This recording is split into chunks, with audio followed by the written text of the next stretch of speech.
नमस्कार दोस्तों, हाजिर है एक बार फिर से आज की बड़ी और ताजा खबरों के साथ। बस आपसे निवेदन है, कृपया वीडियो को लाइक कर दें, चैनल को सब्सक्राइब कर लें और घंटी बटन भी दबा दें। ये पहली बड़ी खबर है। सुखविंदर सिंह सुक्खू होंगे हिमाचल के नए मुख्यमंत्री। शपथ ग्रहण समारोह में राहुल गांधी और प्रियंका गांधी भी होंगे शामिल। ये आपको बता दें कि हिमाचल प्रदेश में नादौन विधानसभा क्षेत्र से चौथी बार विधायक चुने गए सुखविंदर सिंह सुक्खू प्रदेश के नए मुख्यमंत्री होंगे। वहीं हरौली से कांग्रेस विधायक मुकेश अग्निहोत्री उप मुख्यमंत्री होंगे। शनिवार को विधानसभा परिसर शिमला में कांग्रेस विधायक दल की बैठक के बाद मुख्यमंत्री पद के लिए सुखविंदर सिंह सुक्खू और उप मुख्यमंत्री पद के लिए मुकेश अग्निहोत्री के नाम का ऐलान कर दिया गया। सुखविंदर सिंह सुक्खू और मुकेश अग्निहोत्री रविवार को मुख्यमंत्री पद की शपथ लेंगे। शपथ ग्रहण समारोह में प्रियंका गांधी और राहुल गांधी भी शामिल होंगे।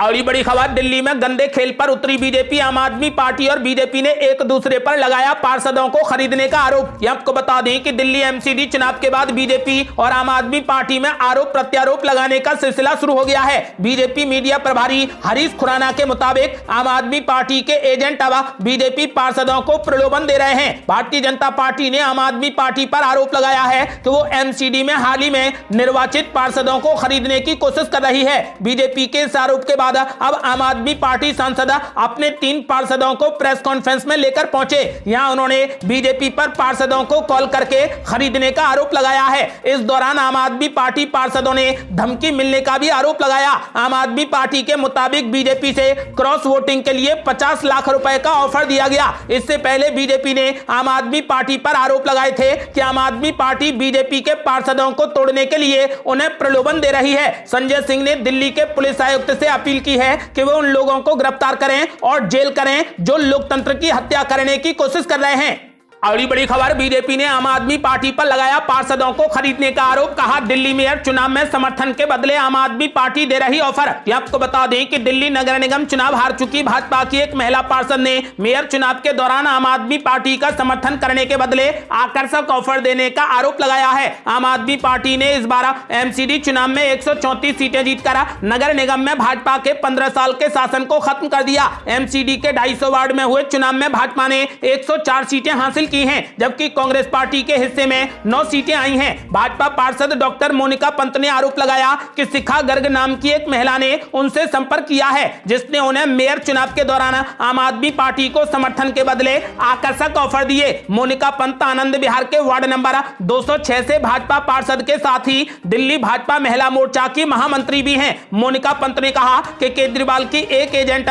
शिखा गर्ग का मेरे पास फोन आया, मैं आपसे मिलकर कुछ बात करना चाहती हूं। जब मैंने उनसे फोन पर ही बात करने को कहा तो उन्होंने मिलकर ही बात करने का दबाव बनाया। उन्होंने मेरे घर आकर मेयर चुनाव में सपोर्ट करने के बदले मुझे पद के साथ तरह तरह के प्रलोभन देना शुरू कर दिया। आपको बता दें कि बीजेपी ने आरोप लगाया है कि आम आदमी पार्टी बीजेपी के पार्षदों को खरीदने की कोशिश कर रही है। और बड़ी खबर, आम आदमी पार्टी नेता संजय सिंह ने बीजेपी पर लगाया पार्षदों को खरीदने का आरोप। बोले, 10 पार्षदों को खरीदने के लिए 100 करोड़ रुपए का ऑफर दे रही बीजेपी। ये आपको बता दें कि आम आदमी पार्टी ने एमसीडी रिजल्ट के बाद बीजेपी पर आम आदमी पार्टी के पार्षदों की खरीद फरोख्त का आरोप लगाया है। राज्यसभा सांसद संजय सिंह ने कहा कि बीजेपी गंदी राजनीति कर रही है। साथ ही उन्होंने दावा किया है कि 10 पार्षदों के लिए बीजेपी ने 100 करोड़ रुपए देने की बात कही है। संजय सिंह ने कहा कि दिल्ली नगर निगम के चुनाव में बीजेपी को आम आदमी पार्टी के मुकाबले 30 सीटें कम मिलने और पिछले इलेक्शन के मुकाबले 80 वार्ड कम होने पर पार्टी ने गंदी राजनीति शुरू कर दी है। वो महाराष्ट्र, अरुणाचल प्रदेश, उत्तराखंड, मध्य प्रदेश, कर्नाटक, गोवा और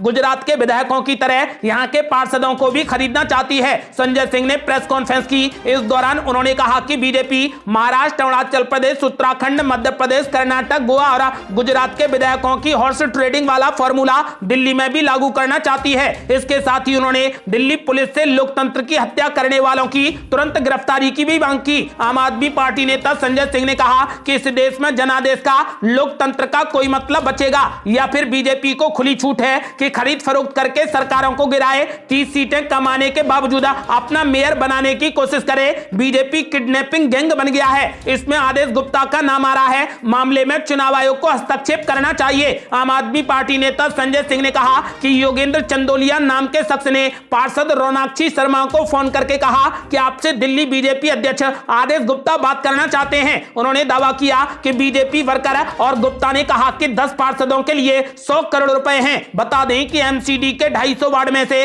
कांग्रेस को 9 सीटें मिली, आम आदमी पार्टी को 134 और बीजेपी को 104 सीटें मिली हैं। अब आम आदमी पार्टी नेता संजय सिंह ने आरोप लगाया है कि बीजेपी आम आदमी पार्टी के 10 पार्षदों को खरीदने के लिए 100 करोड़ रुपए ऑफर कर रही है।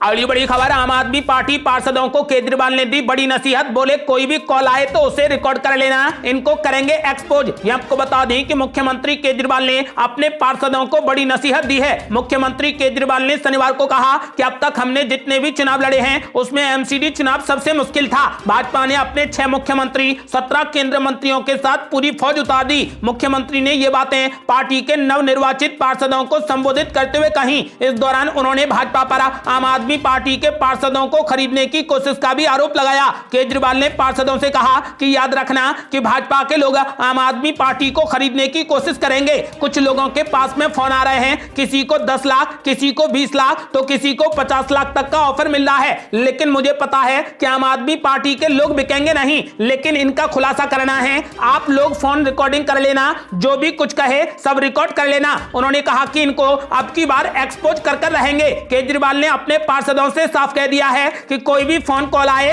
तो उसे रिकॉर्ड कर लेना।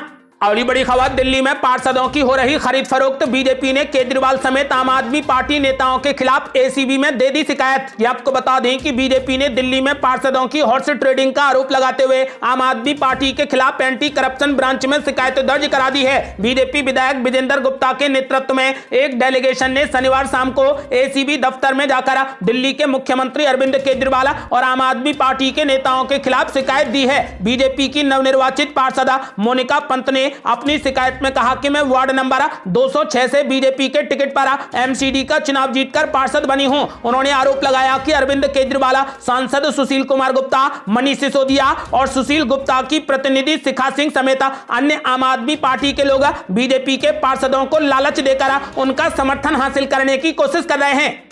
अगली बड़ी खबर, अब दिल्ली कांग्रेस के पूर्व विधायक ने कर दिया बड़ा दावा। कहा मेरे संपर्क में है आम आदमी पार्टी के कई विधायक। ये आपको बता दें कि एमसीडी चुनाव में आम आदमी पार्टी को मिले बहुमत के बाद अब पार्टी के नेता मेयर के चयन में जुट गए हैं। पार्षदों की खींचतान शुरू हो गई है। कई बड़े नेताओं ने दावा किया है कि आम आदमी पार्टी के विधायक कांग्रेस के पार्षदों को तोड़ने में लगे हैं। इसके एवज में उन्हें कई तरीके के ऑफर दिए जा रहे हैं। बता दें कि कांग्रेस को सिर्फ 9 सीटें मिली हैं। शुक्रवार को कांग्रेस के 2 पार्षद और एक नेता आम आदमी पार्टी में शामिल हो गए थे। हालांकि बाद में तीनों माफी मांगकर वापस कांग्रेस पार्टी में शामिल हो गए। कांग्रेस के पूर्व विधायक आसिफ मोहम्मद खान ने आरोप लगाया कि केजरीवाल के इशारों पर आम आदमी पार्टी कांग्रेस के जीते पार्षदों को तोड़ने में लगी है। उन्होंने कहा कि आम आदमी पार्टी के नेताओं ने मेरी पार्टी के 2 पार्षदों को तोड़ा, लेकिन वो फिर से पार्टी में वापस आ गए। उन्होंने दावा किया है कि उनके पास में परसों से आम आदमी पार्टी के कई विधायकों के फोन आ रहे हैं। वो लगातार मेरी बेटी को अपनी पार्टी में शामिल करने का दबाव बना रहे हैं। अगली बड़ी खबर, टिकरी बॉर्डर से किसानों ने एक बार फिर भरी हुंकार। अब चंडीगढ़ करेंगे कूच। ये आपको बता दें कि देश की राजधानी दिल्ली के टिकरी बॉर्डर से किसानों ने एक बार फिर से हुंकार भरी है। किसानों ने शनिवार को टिकरी बॉर्डर से बड़ा ऐलान किया है। एमएसपी लागू करने और संपूर्ण कर्ज माफी की मांग को लेकर किसान अब चंडीगढ़ कूच करेंगे। किसानों ने हरियाणा विधानसभा के बजट सत्र के दौरान चंडीगढ़ कूच करने का ऐलान किया है। किसानों ने विधानसभा के घेराव की कड़ी चेतावनी दी है। इतना ही नहीं, किसानों का यह भी कहना है कि 24 तारीख को होने वाली संयुक्त किसान मोर्चा की बैठक में 26 जनवरी के दिन किसान बड़े स्तर का प्रदर्शन करने का भी ऐलान करेंगे। दरअसल किसान पंजाब के हुसैनीवाला से शुरू हुई मशाल यात्रा लेकर शनिवार को हरियाणा के बहादुरगढ़ पहुंचे। ट्रैक्टर, ट्रॉलियों, गाड़ियों और रेलगाड़ियों के जरिए पंजाब और हरियाणा के विभिन्न स्थानों से किसान बहादुरगढ़ पहुंचे। बहादुरगढ़ के पुराने बस स्टैंड से पैदल मार्च निकालकर मशाल यात्रा टिकरी बॉर्डर के उसी स्थान पर पहुंची जहां पर 1 साल पहले किसानों ने अपना आंदोलन स्थगित किया था। टिकरी बॉर्डर पर किसानों को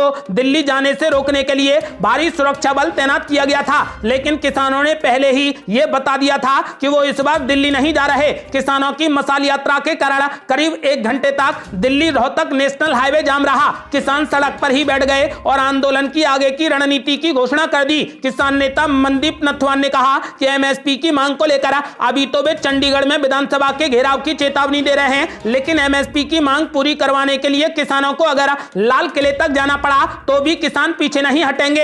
एमएसपी उनका अधिकार है जिसे वे लेकर ही रहेंगे। इतना ही नहीं, किसान कर्ज के बोझ के नीचे दबता जा रहा है, इसीलिए सरकार से किसानों का संपूर्ण कर्ज माफ करने की भी मांग की जा रही है। किसान नेता विकास सीसर का कहना है कि किसानों ने 11 दिसंबर 2021 के दिन सरकार के साथ समझौता होने के बाद आंदोलन को स्थगित किया था, लेकिन सरकार ने अपना वादा नहीं निभाया, इसीलिए उन्हें यह मशाल यात्रा निकालनी पड़ी और इस मशाल यात्रा को ही किसान आंदोलन पार्ट 2 का आगाज समझा जाएगा। आपको बता दें कि उन्होंने सरकार को चेतावनी दी है कि अगर जल्द ही किसानों की सभी मांगें पूरी नहीं की गई तो आंदोलन को तेज किया जाएगा और दोबारा से किसान सड़कों पर उतरने को मजबूर होंगे। किसानों की इस कड़ी चेतावनी के बाद संयुक्त किसान मोर्चा आंदोलन को लेकर आगे क्या रणनीति बनाता है, यह देखने वाली बात होगी। इसके साथ ही केंद्र सरकार किसानों की मांगों की तरफ कितना ध्यान देती है, यह भी आने वाला ही समय बताएगा। फिलहाल किसानों ने कड़ी चेतावनी दे दी है कि अगर जल्द ही किसानों की सभी मांगें पूरी नहीं की गई तो आंदोलन को तेज किया जाएगा।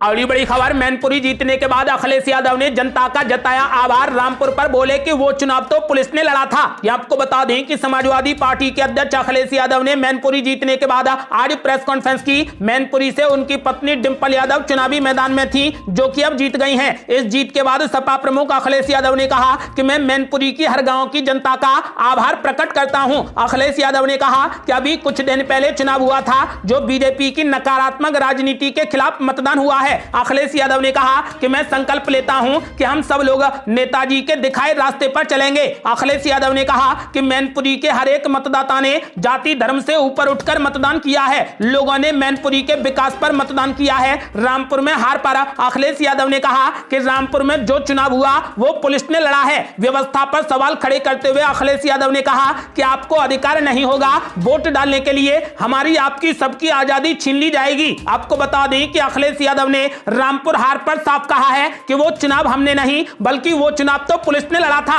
अगली बड़ी खबर, कांग्रेस नेता जयराम रमेश का बड़ा ऐलान। बोले भारत जोड़ो यात्रा चुनाव जिताओ यात्रा नहीं, गुजरात के नतीजों का कोई असर नहीं। यह आपको बता दें कि कांग्रेस नेता जयराम रमेश ने शनिवार को दावा किया है कि राहुल गांधी की भारत जोड़ो यात्रा पर गुजरात विधानसभा चुनाव के नतीजों का कोई भी असर नहीं है, क्योंकि भारत जोड़ो यात्रा चुनाव जिताओ यात्रा नहीं है। इसके साथ ही उन्होंने कहा कि गुजरात चुनाव का नतीजा निराशाजनक जरूर था। हालांकि जयराम रमेश ने आरोप लगाया कि गुजरात में केंद्र और राज्य सरकार की मशीनरी का गलत इस्तेमाल किया गया और चुनाव प्रचार में बीजेपी की तरफ से एक बच्ची का इस्तेमाल किए जाने की कांग्रेस की शिकायतों पर कोई भी कार्रवाई नहीं की गई। उन्होंने कहा कि गुजरात चुनाव हमारे लिए निराशाजनक जरूर है। 2017 में हमने खूब प्रयास किया और बीजेपी को 100 सीटें भी नहीं मिली और हमारे और बीजेपी के बीच में 24 से 25 सीटों का ही अंतर था, लेकिन इस बार हमें बहुत बड़ा धक्का लगा है। धक्का इसलिए लगा है क्योंकि हम एक गठबंधन के साथ में मुकाबला कर रहे थे, सिर्फ बीजेपी के साथ नहीं, बीजेपी के साथ साथ आम आदमी पार्टी और एआईएमआईएम भी जुड़ी हुई थी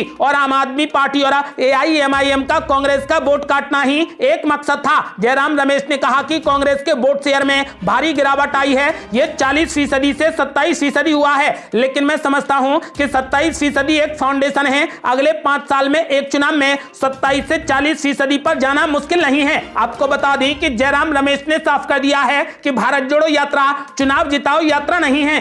अगली बड़ी खबर, असदुद्दीन ओवैसी ने बीजेपी पर बोला बड़ा हमला। बोले मुस्लिमों का हाथ नहीं पकड़ सकते तो कम से कम ड्रामा तो करो। यह आपको बता दें कि गुजरात विधानसभा चुनाव से पहले एआईएमआईएम की एंट्री के बाद ओवैसी और मुस्लिम वोटों की चर्चा शुरू हो गई थी। हालांकि परिणामों में ओवैसी की पार्टी कोई कमाल नहीं कर पाई। बीते कुछ विधानसभा चुनावों से देखा जा रहा है कि एआईएमआईएम कुछ सीटों पर उतरती जरूर है। असदुद्दीन ओवैसी भाजपा और पीएम मोदी के अलावा अरविंद केजरीवाल और राहुल गांधी पर भी हमला करने से नहीं चूकते। आज तक के कार्यक्रम एजेंडा आज तक में सवालों का जवाब देते हुए असदुद्दीन ओवैसी ने एक बार फिर भाजपा को मुसलमान विरोधी बताया। उन्होंने कहा कि अगर पीएम मोदी मुस्लिमों का हाथ नहीं पकड़ सकते तो कम से कम उनका साथ देने का ड्रामा तो कर सकते हैं। आपको बता दें कि ओवैसी ने कहा कि बीजेपी अगर हाथ नहीं पकड़ना चाहती तो कम से कम साथ देने का ड्रामा तो करे।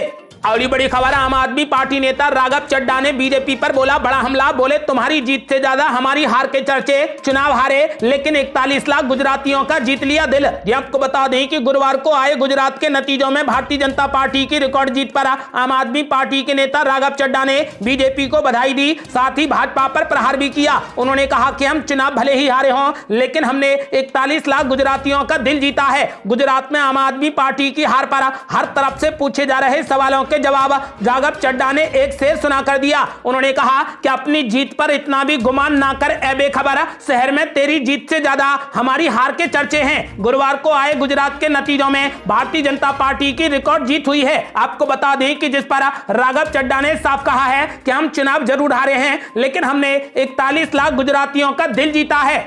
अगली बड़ी खबर, दिल्ली एमसीडी जीत के बाद अब आम आदमी पार्टी ने शुरू कर दी हरियाणा फतेह करने की तैयारी। ये आपको बता दें कि भले ही आम आदमी पार्टी हिमाचल में बुरे तरीके से हार गई हो पर एमसीडी में भारी जीत और गुजरात में खाता खोलकर राष्ट्रीय पार्टी बन गई है। इसी खुशी में अब हरियाणा में आम आदमी पार्टी ने 2024 के चुनावों में जीत की तैयारी शुरू कर दी है। इसको लेकर हर हल्के में विजय संकल्प यात्रा निकालनी शुरू कर दी है। भिवानी में ये यात्रा चारों विधानसभाओं में निकाली जा रही है। यात्राओं में भले ही भीड़ कम हो लेकिन नेताओं में जोश बहुत ज्यादा दिख रहा है। इस दौरान आम आदमी पार्टी के युवा प्रदेश अध्यक्ष अरुण हुड्डा ने बीजेपी और कांग्रेस को निशाने पर ले लिया। उन्होंने कहा कि हमारी पार्टी ने जितने कम समय में राष्ट्रीय पार्टी का दर्जा हासिल किया है और गुजरात में खाता खोला है, इतनी उपलब्धि तो बीजेपी भी हासिल नहीं कर पाई थी। उन्होंने कहा कि दिल्ली एमसीडी में भाजपा के किले को भेद कर आम आदमी पार्टी ने गुजरात में खाता खोला है, जहां बीजेपी ने हमें टारगेट कर ईडी व सीबीआई का डर दिखाया। उन्होंने राहुल गांधी की यात्रा पर कहा कि उनकी टीम उन्हें बेवकूफ बनाकर